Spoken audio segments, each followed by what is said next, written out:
Attention passengers, today on Strangers on a Podcast, we have a 1997 film that puts Bruce Willis on the worst cruise in history. It contains a floating Thai restaurant, a spaceball going ludicrous speed, and a perilous auto wash. Join us, won't you?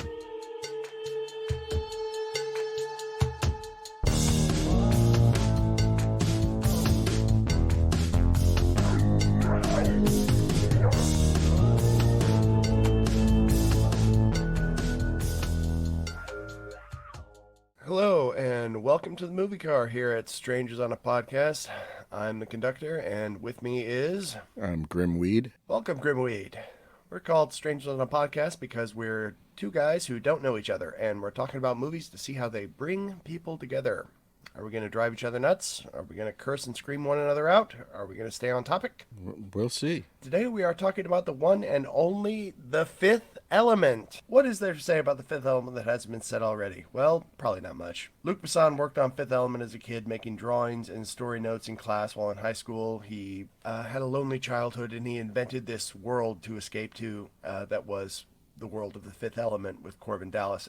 Corbin Dallas is a cab driver because Luc Besson's father worked as a second job as a cab driver to pay for Luc's art school. Therefore, Luc Besson always puts a cab driver in his movie, supposedly to honor his father's sacrifice. I believe he was inspired by the works of Mobius and another comic book cartoonist named Mézières. Jean-Claude Mézières and I'm trying to remember Mobius. It was Jean-Paul Giraud. Yes, the creators of heavy metal. Indeed. Or... what's the French term for heavy metal? I don't know. That's why I went with heavy metal. Yeah, but the French name is so cool too. It's yeah, it's cool, but I'm not even going to try and pronounce French. Metal Hurlant. Now, after a few indie successes under Luc Besson's credit, with a few low-budget pictures in the 90s like The Professional and La Femme Nikita. Well, The Professional is what got him the ability to do this. Exactly. Someone gave him the cash to turn his teenage fever dream into a big budget movie, and he knocked it out of the park. Yeah. Now, he got help turning his teenage ideas into a script by Robert Mark Kamen, who was most famous for having written Taps and The Karate Kid by that point, but has gone on to do the Taken franchise and the Transporter movies. And together they turned in a really tight script that doesn't have a boring scene in the whole movie. It's pure spectacle, action, and laughs. And Larry Cohen could have written this thing. It's that tight. Longtime Besson collaborator Thierry Arbogast shot the movie with an over-the-top color palette that makes the whole movie a visual feast. A lot of movies from this time period have suffered from their VFX aging horribly, but The Fifth Element has aged like wine, and there's not a bad moment in the whole movie. The only real bad effects scene that, off the top of my head, is when they did the digital dive. The digital dive. Yes. When falls off the building. Yeah, when Lilo, when she does the initial jump, the first actions of the jump are her, and then the jump itself is a stunt double, and then the fall is digital. Well, it still looked better than RoboCop. Eric Serra handles the music for The Fifth Element, and it's like a Jungle Beat stomp meets John Williams roller coaster that never lets you forget you're seeing a purely gonzo sci-fi action fever dream. Eric Serra really knocked it out of the park with this movie. If you ever heard the music of Fifth Element, it's like this,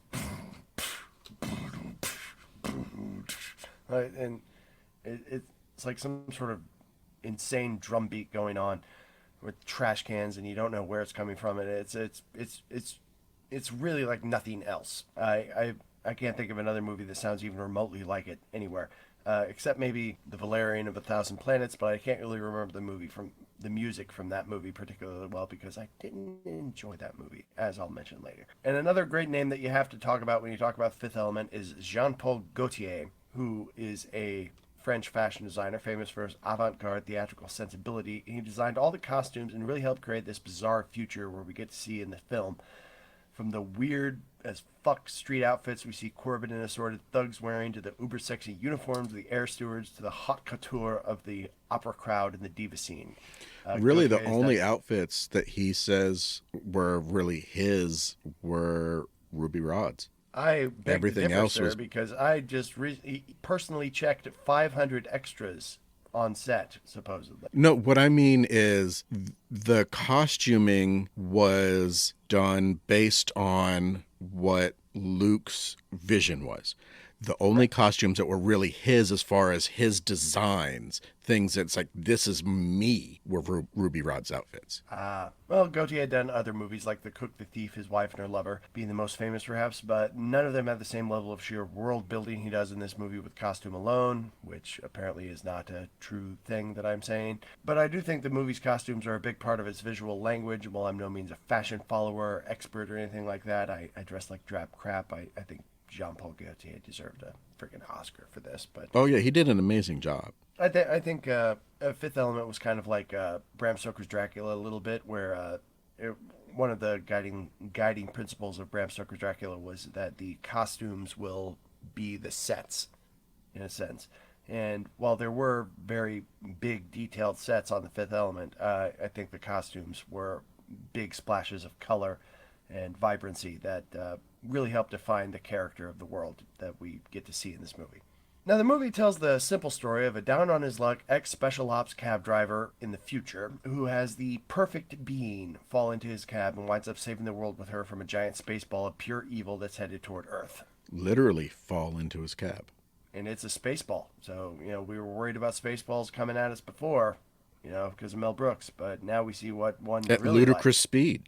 At ludicrous speed, yes. So fast that the warships can't even barely keep up with it. Along the way, we get to meet a ton of wacky characters acting completely insane. We get 90210 heartthrob Luke Perry as an archaeologist assistant, Trip Hop Auteur Tricky as Zorg's right arm, Blade Runner's Breon James as a salty old space colonel, Baron Munchausen John Neville as a uptight warship admiral, pro wrestler Zeus as the president of Earth, Madeline Lebesco as the singing alien goddess, Ian Holm as Vito Cornelius, the always-in-a-hurry expositor supreme, Gary Oldman as evil weapons tycoon Zorg, who is the main villain of the piece, Bruce Willis as the cab driver and the stealth badass Corbin Dallas, and Milla Jovovich in the impossible role of Lilu, the perfect being. Milica Jovovich. She That's is an interesting Ukrainian. name. Milica, is that it? Yeah, Milica Jovovich. It's Mila for short, and I will always call her Mila. The script for Fifth Element is perfect. The music is amazing. The costumes are literally out of this world, and the cast fires on all cylinders at every point in the movie. This is a movie that you can start watching at any point during, and it plays perfectly. I defy you to remain depressed while watching the Fifth Element. I want this movie included in a time capsule sent into space. The only thing as far as the movie goes that I will say is a negative, and I don't mean it by it's my negative, it's the negative of the guy in charge of the visual effects, was the scene where they were reconstructing her body and the way that the body was put together and everything. He was not happy with that effect. I think it kind of had a jeweled quality to it where it looked like the body coming together was A little maybe cartoony. made out of, I'm sorry? It looked a little cartoony. Cartoony, schmartoony. She was the perfect being, and they were making her out of a hand. That was all that was left of her after the explosion. And it's I remember it looking like the body looked vaguely metallic before the skin was grown over it or anything. I can watch that 100 times and be like, oh, it looks fine. It looks just fine. And a spoiler alert, of course, at the beginning of the movie, Lilu, full name, and this is going to be hard for me, so everybody just take a moment. I'm going to try to pronounce her full name. I can pronounce French things, but this is a made-up language, so here we go. Lilu Menai Lakatariba Laminatachai Ekbat Desabat. Yeah, that sounds about right. Okay. You want to try it? No, I actually was going to until you did that, and you got it close enough to where that works for me. Yeah, and when you said it was made-up language, it literally was a made-up language. It wasn't something that was just kind of some gibberish that was, here, say this. It was an actual language that was developed that he told her, you need to know this before you even show up to set. They would sit around and hold conversations in that language. But anyway, Lilu, full name, not saying it again, she's kind of dead at the beginning. Now, the Mondashawans, who are these amazingly designed, kind of like a race of Daleks shaped like walking brass-colored circles instead of upside-down trash cans. There's one of them left. There's one of them left. They destroyed all but one. Bastards. Yeah, when they were getting ready to destroy it, where everything was stored, the ones that owned all of that, They contacted the guys that made them and said, we're going to destroy them all. We're going to record it. So it's all going to be documented on tape saying these were all destroyed. And because of all the time and effort that they put into making these, the guy's like, you got to say, you can't destroy these. We have to save them. And they're like, nope, we're destroying them. We cannot save them. There's no way. So he said, can we just save one? And he said, it's your property. I won't sell it. It's yours, but I have to have one of them. I put too much into this. So there's one still in existence, and all the rest have been destroyed. They could make more with CG if they ever made another one of these movies. I guess they could, but we've seen how well that works in other movies. Yes, unfortunately. Yeah. Anyway, they're kind of like Daleks in that they're a mechanical race, but they're like circles instead of upside down cylinders and such, and they just look amazing. That's going to get a lot of people mad at you. I am? Yes, because Daleks aren't a mechanical race. The Mondashawans are not a mechanical race. No, the Daleks aren't. Oh, the Daleks have a juicy center. There's a basically they are a small octopus-like looking creature that's in a battle tank. Who would win in a fight between the Mondashawans and the Daleks? Mondos would be dead in an instant. Probably, yeah. They're a very peaceful race. They got mangled by Mangalores. By the way, that was who I was going to bring up next. The Mangalores, who are also amazingly designed. They're space orcs. Pre-Lord of the Rings film trilogy space orcs. So they don't look as nasty as later orcs, because the orcs in the Lord of the Rings movies were made to look just nasty. They're like... Did that guy cut up his face or something? Is that what his nose looked like? Or did they cut it up for him or something? Well, they were supposed to come from humans, though, weren't they? Orcs? Yeah. No, they came from elves once. Okay, but elves still had that human look. They just had different ears. So by Morgoth. They should Morgoth still have a humanoid look to them. No, they were elves that were kept in a dark cave and forced to breed. And yeah, but since that's where they came from, they would still have a humanoid look rather than being like the Mangalores that didn't really have a human look to them. Well, that's why I said they're space orcs, not orcs. Like, they're space orcs in the tradition of the Gamorrean guards from Return of the Jedi. There are space orcs. Yeah, no, I wasn't trying to correct you. I was just trying to clarify that one looks a little bit more human, the other doesn't, for anybody that hasn't seen this. So the Lord of the Rings orcs look a little more human. Yes. Well, they definitely look a little more rugged and lived in. They look like they need to take care of their armor better. Yeah. I liked how the look for the Mangalores came about, too. How did the look for the Mangalores come about? They were trying... That was one of the hardest ones, apparently, to try and really nail a look down. And they had all these ideas and couldn't come up with anything. And one of the artists just kind of had sketched out something of her own idea and just put it up there. And she put it up on the board, not really thinking too much of it. And Luke came by and saw it and said, that's our Mangalore. All it takes is the one concept artist to nail it, and that's it. The whole race is put together. You have a great set of antagonists with the Mangalores, and you have Mr. Shadow, who, well, he's called Mr. Shadow when he makes a phone call, but he's the giant flaming ball of evil that just appears out of nowhere in the middle of a deep space and starts flying towards Earth at a million miles an hour. Mr. Shadow, as an entity, is not really that scary visually. He's basically just a giant flaming ball. Like a until he shoots flaming skull balls at you. Yeah, and that's when he makes an impression. Or makes you start bleeding from the head. There's an armada of good guys there, or assumedly good guys. It's an armada of warships that are arranged around Mr. Shadow or the giant ball mysteriously of look. Well, not mysteriously. That conspicuously look a lot like Star Destroyers. A little. Just a little. If we wanted to get into the pedigree of Star Wars versus the Fifth Element, there's actually somewhat a little bit of incest going on there, if you really wanted to dig into it. Well, there is in Star Wars, too. I meant incest metaphorically, not literally. When the giant space ball shows up, and I'm going to call it the space ball gladly, because... That's what it is. That's what it is. And like I said, space balls are bad guys. A giant evil space ball. Mm-hmm. It shows up. It's it also changes shape, doesn't it? Like at one point, it just it gets bigger. All the fires go out on it, and it like covers itself up in rock. Yeah, it doesn't really change shape so much. It grows. The surface solidifies to anticipate attack. Yeah, it grows whenever they shoot at it. Baron Munchausen is sitting there at a command chair, and he's like, "I'll take care of this Evil in begets no evil. time at all." And he shoots everything the warship has at it, and it just makes the thing stronger. Exactly. And Ian Holm is sitting there with the president when this is happening. He's trying to advise the president about what is the wisest course of action. And he says, "Evil begets evil, Mr. President."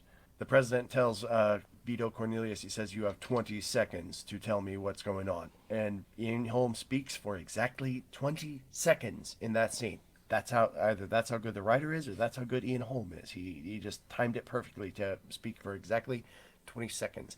And Ian Holm is a great actor who is sadly no longer with us. Genre fans may remember him from... This is a second movie that he's done with a character named Dallas. What was the other one? Alien. Of course. I'm shocked. I thought that's why I jumped in like that, because I could have sworn you were going to say you might remember him from Alien. I wanted to jump in before you could do that. I was going to say From Hell. You may remember him from Hell. Yep. And of course, you may remember him as Ash, the science officer on the Nostromo in the film Alien, with Sigourney Weaver and Tom Skerritt as...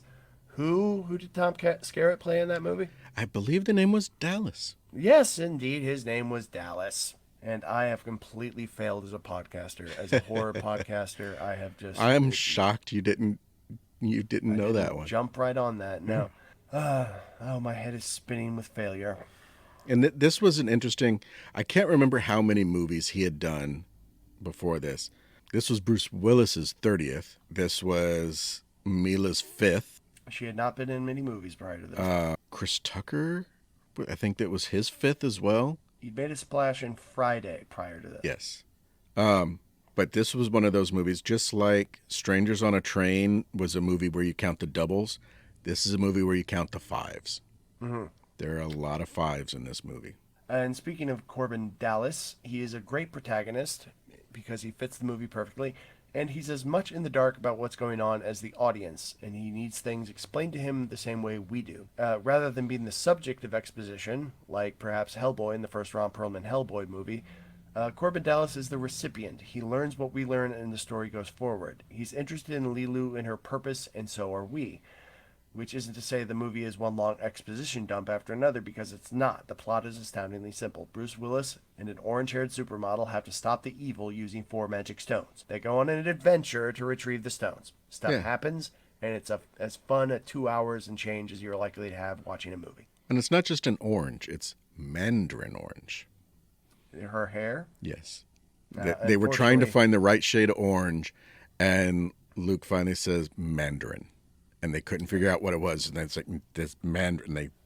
They finally found that mandarin orange is the color. Milla Jovovich's hair fell out, unfortunately, during the production, and they had to get a wig because they had to keep dyeing her hair orange so often. Well, they weren't touching her roots up, because if you looked at her hair, it was only orange to a certain point, and then it was blonde. So when they touch up the roots, they were overlapping the bleach and not touching it up right, and it burned it and killed her hair.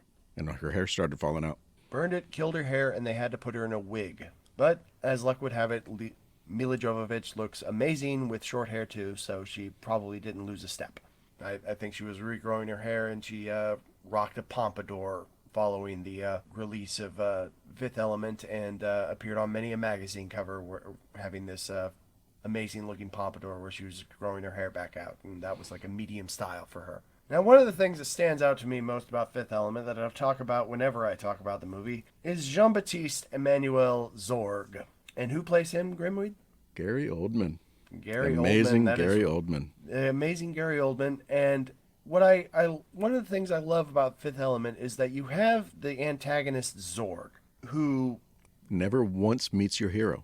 Never once meets your heroes. Thank you. That's exactly what I was going for. They're only in the same shot once in the entire movie, and they're still not on screen together.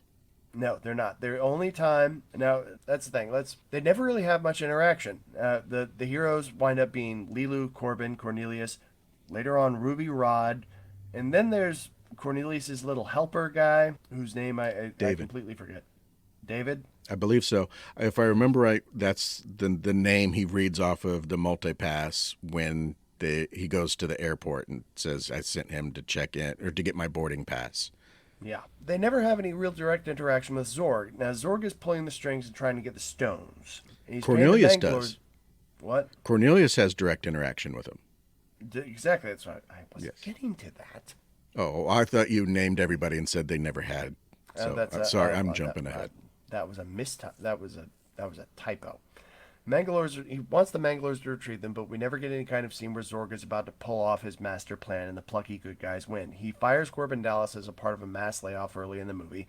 He has a meeting with Cornelius about a third of the way through the movie, but neither of them really gets anything out of it, except Zorg almost chokes on a cherry pit and Cornelius saves him. Imagine how much different this movie would have been if he would have let him choke. Yeah, but Cornelius is a nice guy. Oh, yeah. I'm not saying he should have let him choke. I'm just saying, imagine what if.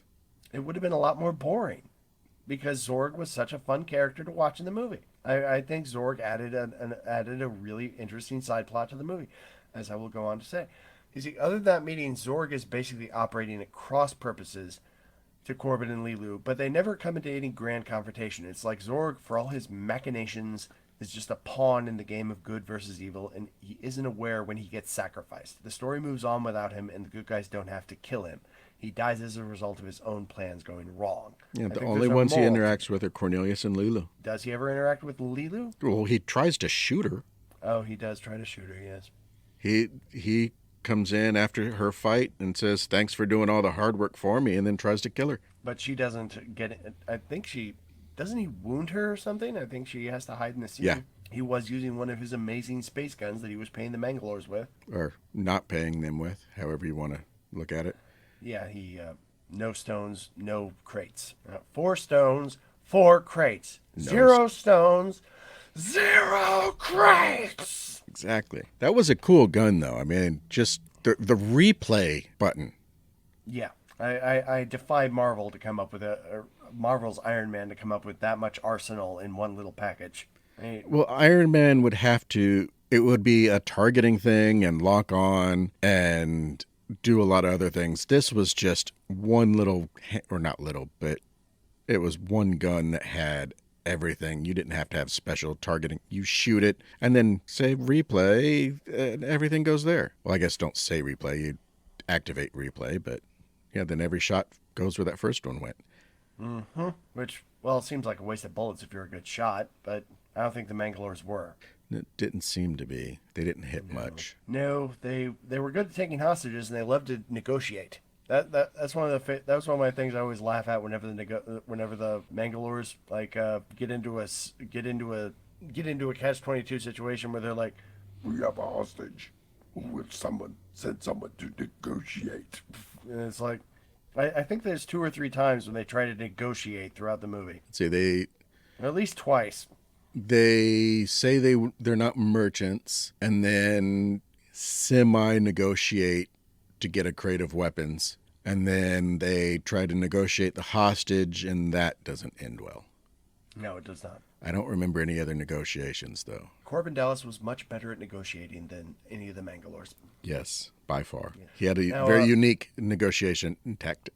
Shoot the leader, basically. Yeah. Shoot the leader. Mangalores won't fight without a leader. Anyway, back to the story. I think there's a moral to Zorg's story that base human evil is choked by its own ego. He claims to be serving chaos when he doesn't really know the intentions of the true master that he's serving. Mr. Shadow is a being of pure destruction, and there's not going to be any chaos to redeem, I think, the apocalypse that's coming due to Mr. Shadow's impact on Earth, which Mr. Shadow is basically like Sephiroth's meteor attack come to life, and he's coming for the planet Earth, and it's going to just destroy the whole thing. Yeah, there will be no more life anywhere ever, and Zorg is just worried about his payment, and the cost is going to go up because it's harder to get the stones than he thought. And I think Mr. Shadow's like, money is no object. Or something.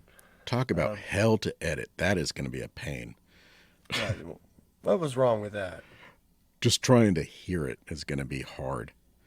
Okay. Well, I think he said money is no object. Yeah. Which makes me wonder, does Mr. Shadow have a bank account somewhere?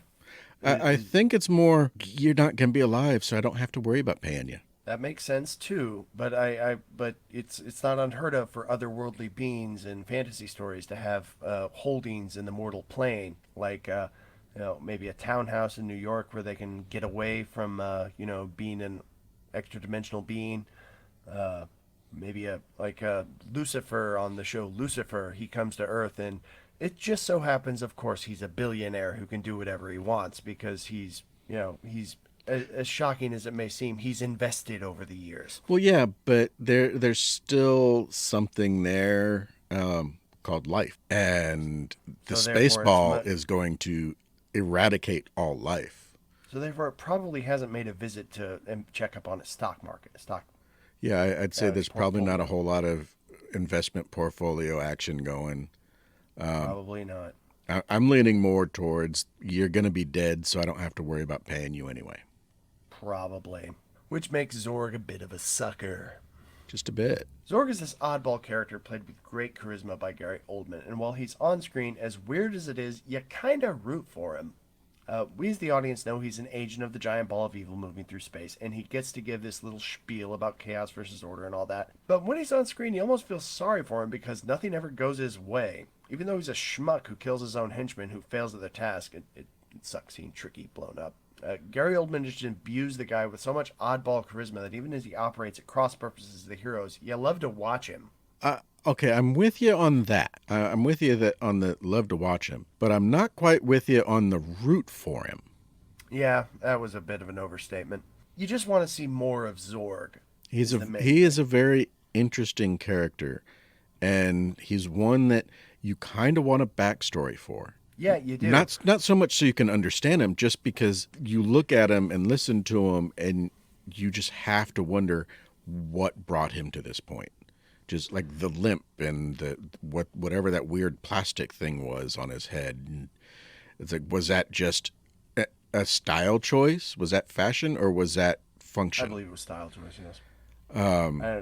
Or it could have been like some sort of brace he had to wear to keep his brain inside his skull. I mean, it's hard to say because it wasn't just on the side of his head. It kind of wrapped around the back, and there was a lot of things that were about him that made you think. Like the metallic clang with his limp. I mean, what? Yeah, he had that. It was like he had a club foot. Yeah. And he had to wear a special boot.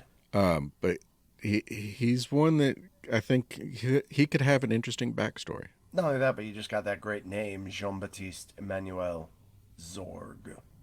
I mean, all this nice, fancy, beautiful sounding name finished with Zorg. Because Zorg is the ultimate sci-fi bad guy name. It just is. But you do have in the history of villains, you do have a lot of Z's and K's. You do. And V's.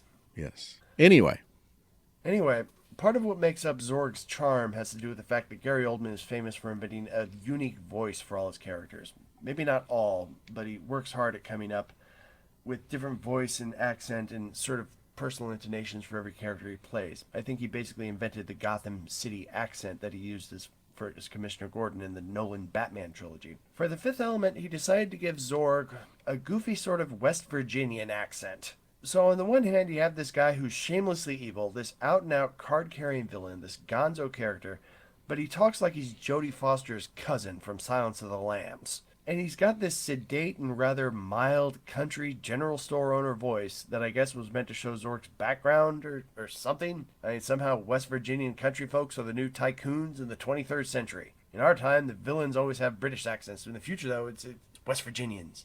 No, the villains had, as far as that time, the villains still had German accents. The intelligent ones were the British accents. In our time?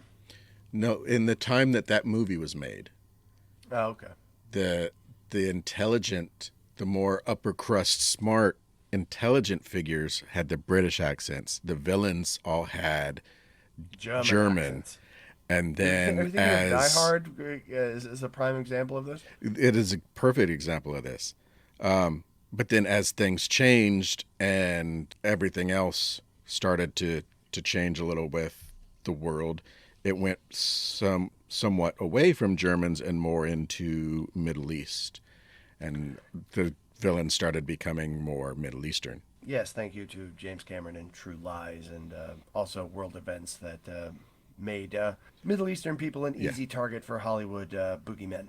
Yeah, so, well, the same thing happened with the Germans. I mean, that's what kicked them off is the big bad. Yes. And we had Russians for a while. We got we've still got Russian, but Russian, German, Middle East. It's all based on who is the big bad of the era at the time that this is being made. I think when Batman debuted as a serial on movie screens in the 30s, or no, it was the 40s, I'm sorry. He mainly fought Japanese saboteurs to help the war effort. Yeah, and Superman fought Nazis. Superman fought Nazis. The Spectre fought Nazis.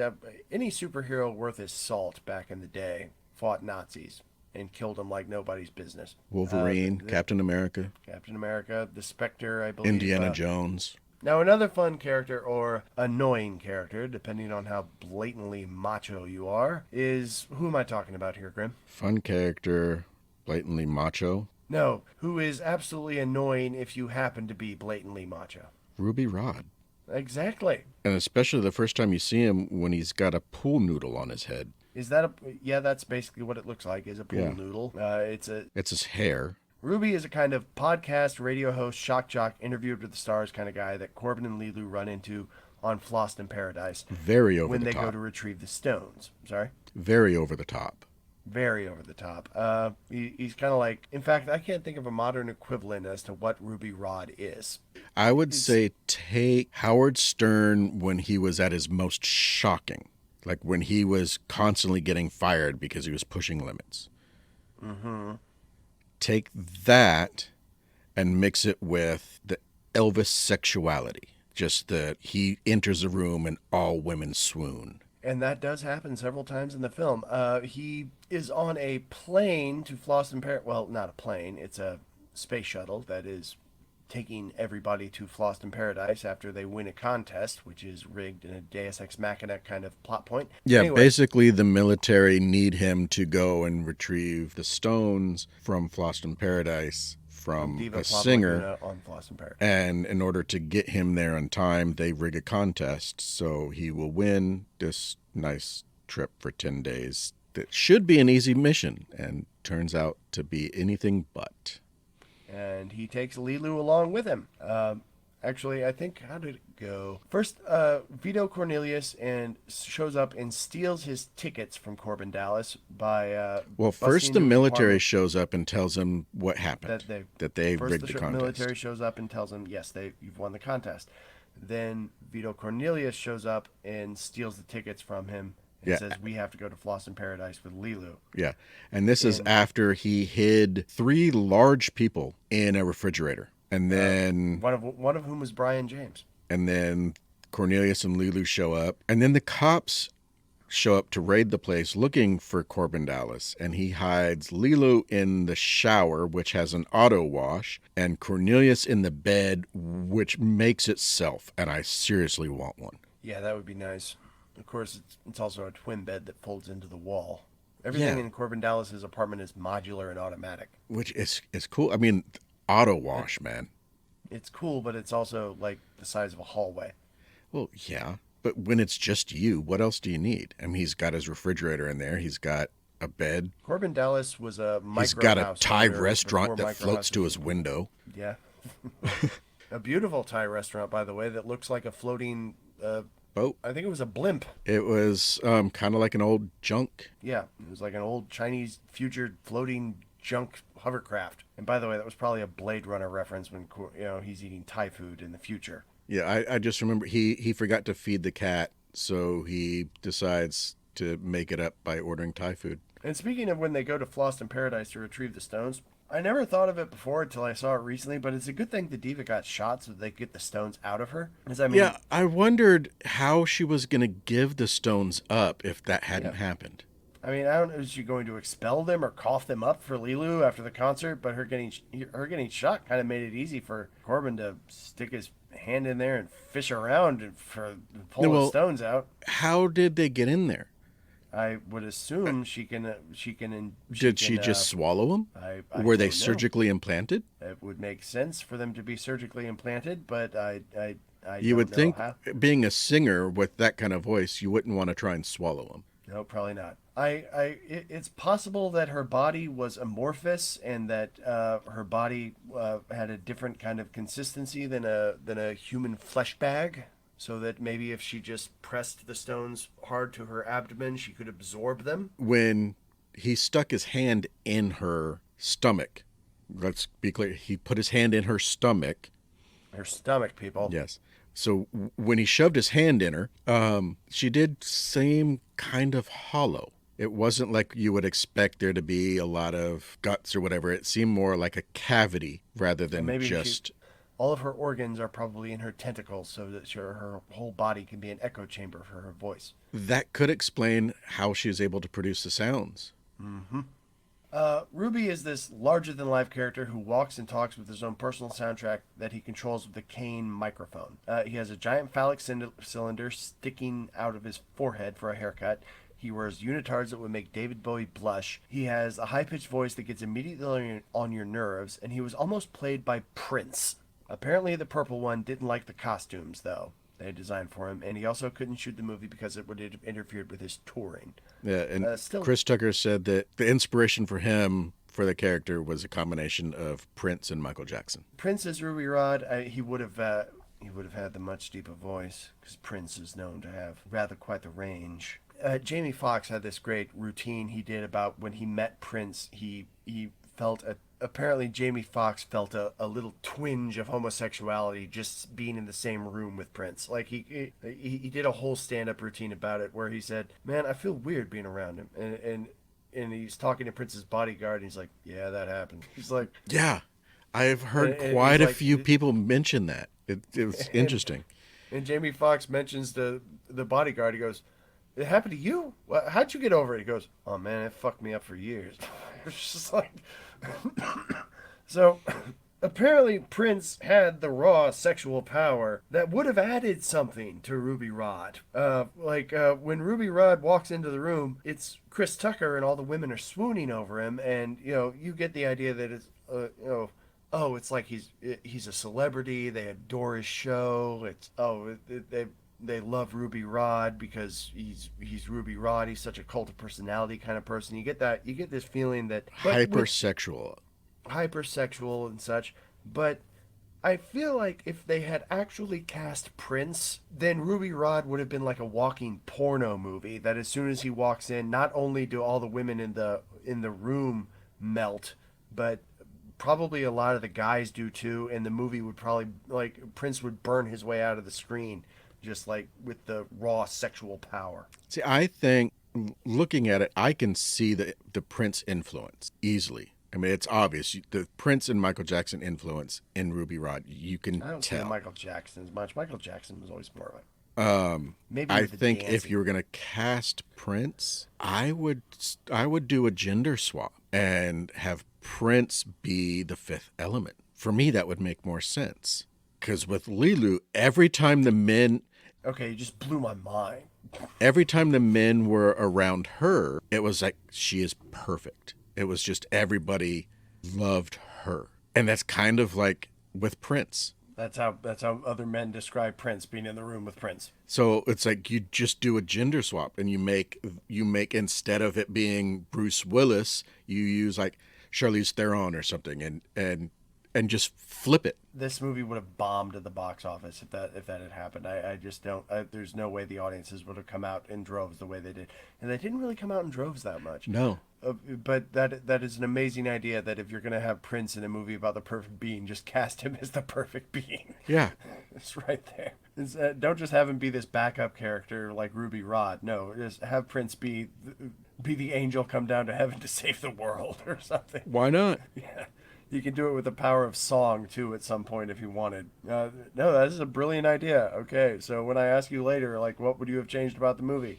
Well, you could say nothing, or you could just say, well, I would have cast Prince in Milla Jovovich's part. Well, no, I wouldn't necessarily have cast him in her part. I would say if you did that, you'd swap not just that one character's gender, Yeah, you but you'd swap have Corbin to, yeah, Dallas's gender and have swap his and see Charlize Theron and being in the future. Okay, why is the priest still got to be a man? it very well could be. Yeah, I would do quite a few gender swaps, possibly even the president. The president is a girl? What is wrong with you? No. Okay, so it's either a girl or a very large black man. Zeus is a big fella. Yes. No, yeah, that's funny. I think we've had a few movie versions of the President of Earth, and The Fifth Element is just the one that comes to mind most easily. But I don't know if we've ever had one where the President of Earth was a woman. There have been movies with female presidents. I don't necessarily know if it was a president of Earth, Yeah, but there that's have the been thing. female presidents. Yes, I've seen there was a TV show about a female president, Madam President. I previously talked about Lilu being an impossible character for all intents and purposes, and she is. But Milla Jovovich pulls it off with a kind of wide-eyed innocence, goofball comedic verve, and by mastering a language that doesn't exist.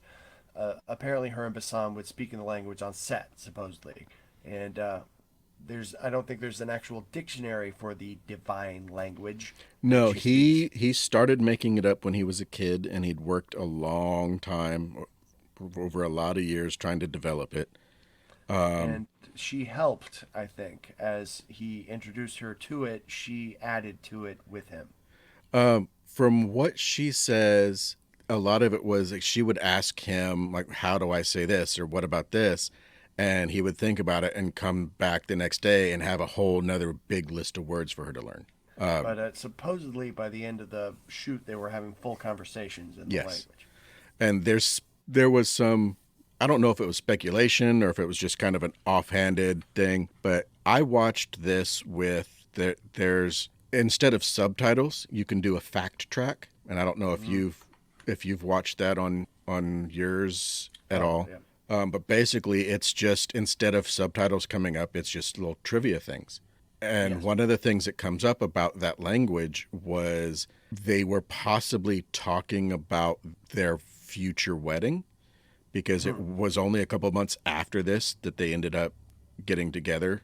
And I can't remember if they got engaged a couple months later or if they got married a couple months later. But at the time of the filming of this, he was engaged To Mawen to Nebesco, who yeah. played the diva, He was engaged to Mawen, and who audiences of the genre of the horror genre may remember most clearly from High Tension. that was another good movie. That was another good Yes. movie. But yeah, so that was one of the things that came up on the fact track is were they actually talking about that? I do not know. It's possible. I wasn't there. I don't know. But it Don't seems understand the language anyway, so you still like wouldn't no one know. does. Yes, it pretty much exists only in Luc Besson's and Milla Jovovich's heads. For me, there's not a lot of one-off movies that I can name that invent their own language for a character. Okay, most of the time when that happens, it's a franchise. Okay, and that's another reason I think this should have been a franchise. Yeah, because even Elvish, that's not really a one-off, and that's a fully No, it's developed not, because he language. wrote how many books about elves? And Klingon was not a one-off. Exactly. That's another fully Tolkien- developed language. Tolkien invented all kinds of languages for Lord of the Rings. George R.R. Martin invented Dothraki for Game of Thrones. Yeah. A guy named Mark Okrand invented Klingon for Star Trek. James Cameron worked with linguists to make a language for the Na'vi of Avatar. And that is the bare minimum level of storytelling we need to be talking about generally when a language itself has to be invented. And I could be wrong. Maybe there's all kinds of stuff out there that are one-and-done stories that have their own languages, but I doubt it. Point being that there's another reason that this movie should have been a franchise and had its own language, and Milla had to learn it. And that Before is- they can even start filming, before she Before they even could even start turn up filming. to set. It is impossible, by the way, talking about Milla Jovovich in this movie, it is impossible for me to be impartial about this. Because when this movie came out in 1997, I was a teenage boy, and I completely fell in love with this amazing woman named Lilu, played by this Ukrainian goddess, Milla Jovovich. She learned a whole language for the part, did martial arts training to fight like Bruce Lee. She had to run around in a white outfit people have dubbed the Band-Aid suit. And she did all this after her biggest roles up to that point were a bit part in Dazed and Confused, a bad sequel to the equally bad Blue Lagoon, and a bunch of heroin chic Calvin Klein obsession commercials. Milla has gone on to be the top-earning female action star of all time, and she deserves every penny she's earned and every drop of happiness in her life. I loved this movie, and I will shamelessly gush over it until the day I die, and I dare you to criticize Lilu Grimm. Wasn't even gonna do that. I wasn't even gonna think about it. I was thinking how she actually won a Best Newcomer award for this role. Which she deserved completely. Yes. And she was also nominated for Best Fight by the MTV Movie Awards, and that was the fight scene with the leg on a stick, right? I believe that was the leg on the stick. Yeah. So when she's fighting the Mangalores and she's got the one right in front of her, and I think she's holding on to him with both hands, but they're so close that she can't really put her leg out far, and she had just started to learn martial arts at the point, so she couldn't get her leg up high enough. So they happened to have a leg there that they could use. It was essentially just a leg on a stick. So when she does that high kick and kicks him in the face, there's a couple guys just out of shot with the leg, and they fling it up and hit him in the face with it. That must have been hilarious. Yeah, I would have loved to see a wide shot just to see that in full. I would have loved to have been the Mangalore, just getting my face crushed by Milla. Well, yeah, there's that too. I personally would rather have been Bruce Willis, but that's just me. Any chance I could get, man. Any chance. That's all. If it's between the two, being Bruce Willis and ending up in that thing at the end, or being a Mangalore and getting hit by a leg on a stick, I'll take Bruce Willis. Yeah, well, I dream realistically. Well, dream big, go big or go home. Strangely, Luc Besson did venture into FX heavy sci-fi action again with Valerian in the City of 1,000 Planets, but it was meh. I watched it, and that's my basic reaction. Valerian, that's also a comic by... It is. It's actually the comic by Méliès. Yeah.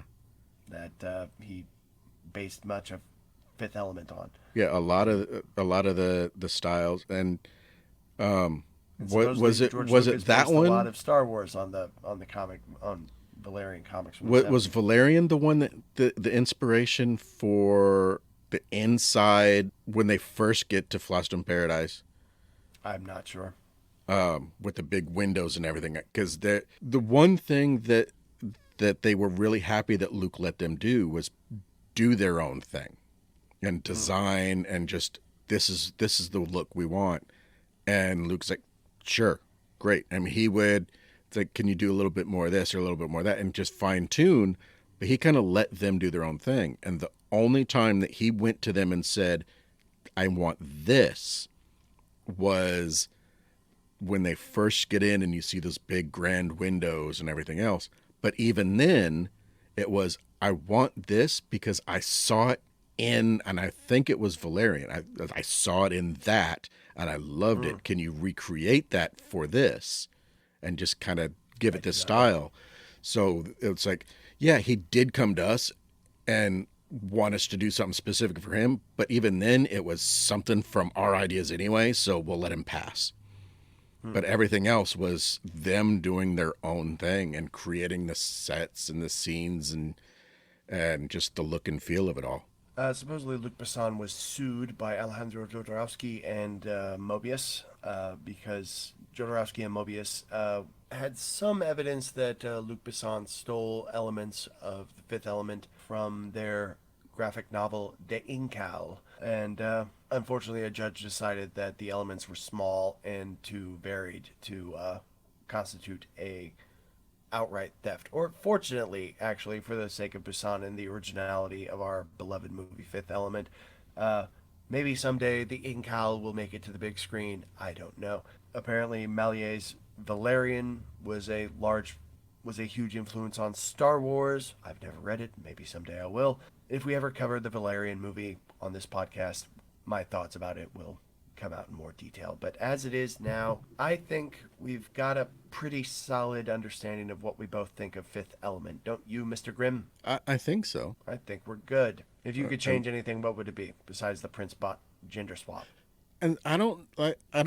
It's not something you would change. I don't know if I would necessarily say I would change that. I think that would just be, if you were trying to put Prince in it, I wouldn't put Prince as this DJ character. I would, That makes sense. yeah. And it's just because Prince just had that magnetism. He just exudes magnetism. Charisma. If I would change anything, that plastic thing on Gary Oldman's head, I think that's it.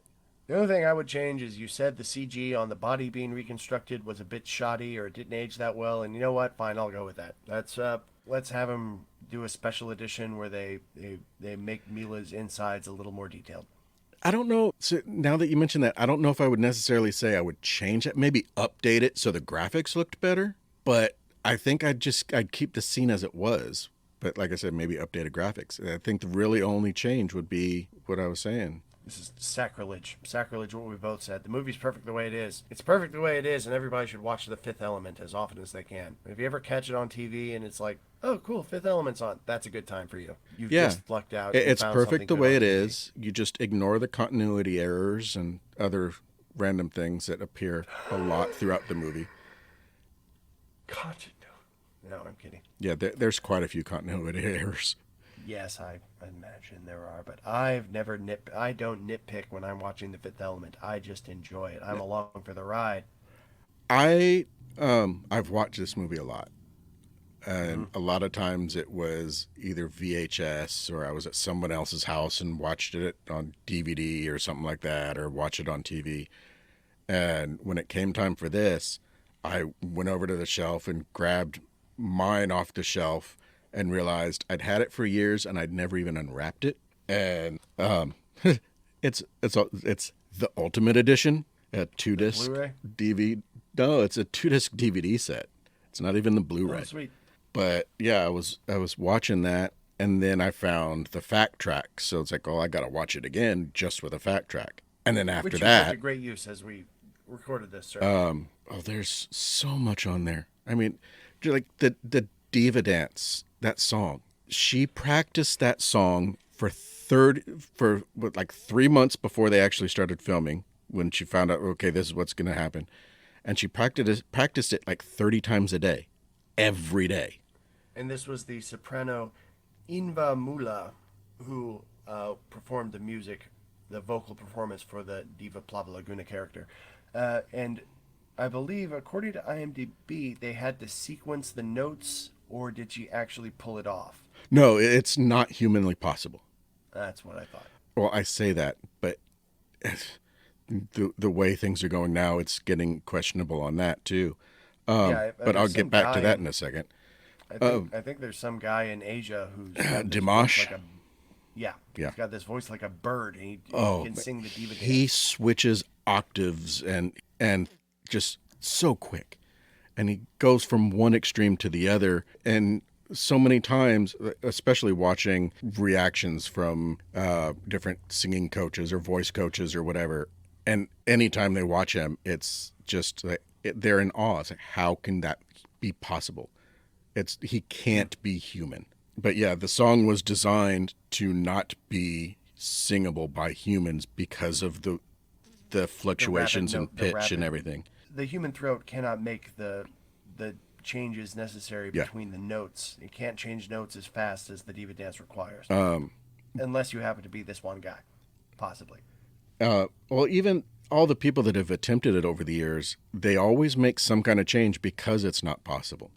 But his is the closest I've ever seen. But she practiced that because he told her, no, I still want you to sing it. And even if we dub over, the performance still has to be there. It has to look like you're actually doing this. So she'd practice it over and over again. And then when it finally came time to do it in the opera house, that was the first time that they had seen her. Because up until that point, none of the cast knew what she looked like. And then they open up the curtains and she steps out. That was the first time they'd actually seen that character, when she comes out to do that performance. Well, it wasn't, but the character Mei Wen was in the costume, and it was the Inva Mula who was singing. So yeah. I could imagine, I don't know why they would have that reaction to the costume and not to the singing, which was dubbed in later.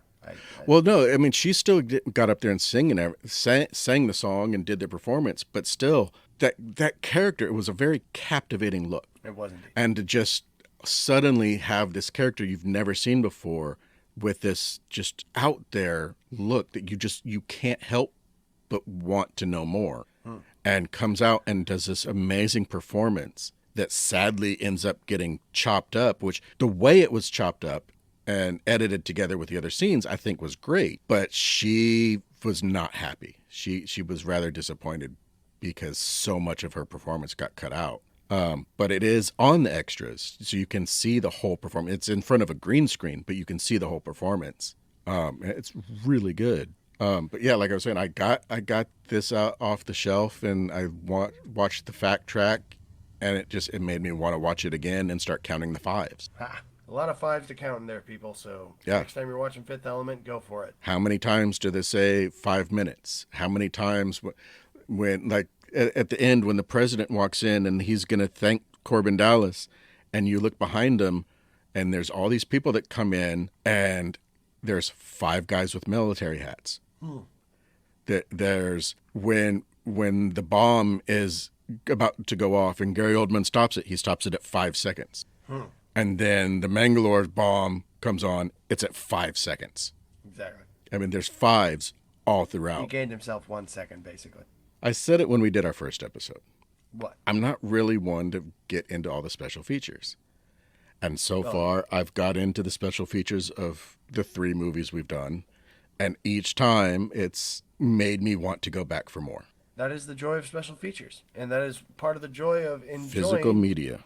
physical media. But on that note, this train is pulling into the station, my friends, and it is time for us to have to bid you adieu. I'd like to thank Grim for being my wonderful co-host on this little journey we took into The Fifth Element, one of our favorite movies, and one I plan on seeing many times more in the future. I believe you're the same, Mr. Grim? Yeah, and as far as the thanks, yeah, well, obviously, you thanked everyone else. I got to thank you as well. Ah, you're welcome. And thanks to all the people listening. And remember to like, subscribe, thumbs up, stars, whatever the rating device is on whatever Or app you're using. criticize. Just, Leave leave comments. your thoughts. If you don't have anything nice to say, make something up. There you go. We don't want negative. We want the positives, especially want with Fifth constructive. Element. We want the positives, because what negative can you say about Fifth Element really, None that I can other think than of. it's a shame it's not more popular. It's a shame it's not more popular and that we did get more of it. So, And this is The Strangers signing off. Yeah. Thank you so much, Internet Land, and goodbye for now. Goodbye.